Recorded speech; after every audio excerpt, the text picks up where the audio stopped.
எங்கே பார்த்தாலும் மால்ஸ், வெளிநாட்டு பொருட்கள், பிராண்ட்ஸ். நம்ம பசங்க எல்லாருக்கும் இதுதான் வாழ்க்கை அப்படின்னு நினைக்கிறாங்க இப்போது.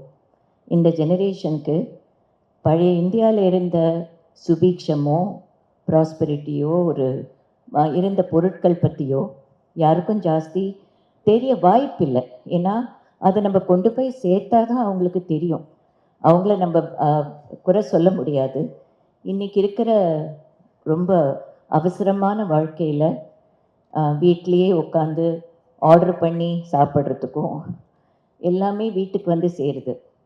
அப்போல்லாம் கடைக்கு போகிறதுன்றது ஒரு பெரிய அனுபவம்.